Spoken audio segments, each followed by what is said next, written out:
The Twisted Physics of Five Olympic Sports by Clara Moskowitz, adapted from Live Science in an article from August 2012. Have you ever seen any coverage of Olympic events? What a cool display of athletes and talents. And these people could be considered scientists too. They have to know about Newton's laws of motion to do their very best.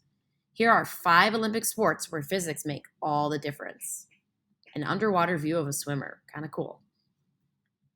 Olympic swimming races are very competitive and fast. Swimmers usually come in less than a second behind the winner. Knowing about science can make the difference in winning. Swimmers must do everything they can to swim through the water quickly and smoothly.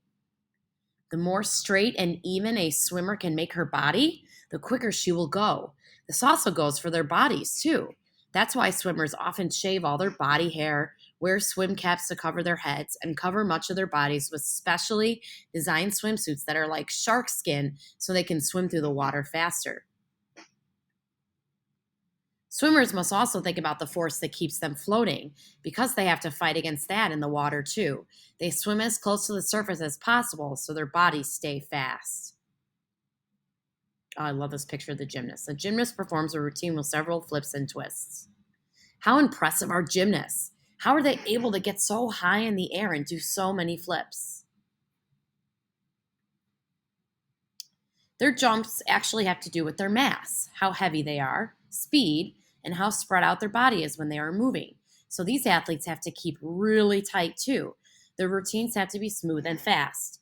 A gymnast does this by pulling in his arms and legs as tightly as possible, making their body less spread out.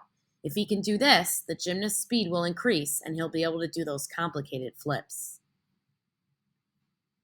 Newton's third law of motion also plays a great role in gymnastics.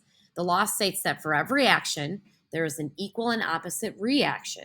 Gymnasts take advantage of this by pushing hard against the floor, the balance beam, or the vault so that these surfaces push back hard against them, giving them lift into the air.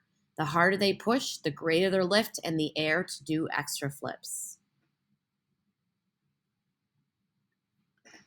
Olympic divers also do gorgeous twists and turns in the air and then glide into the water. They make it look so easy, but the judges watch when they enter the water. The bigger the splash made going in, the less points they earn in competition, so they also have to be very smooth.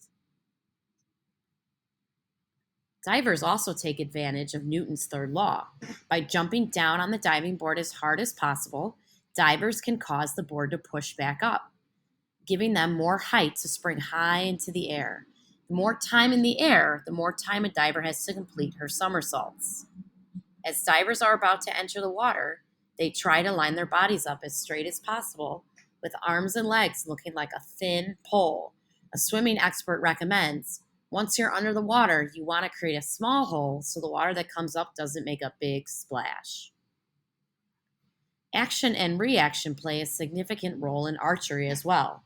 To shoot an arrow straight and true at a target, archers must first pull back on the bowstring, creating more energy the further they pull the bow.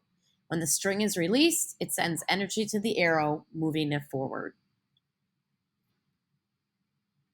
To make sure the arrow goes towards the target, the end has bird feathers on it.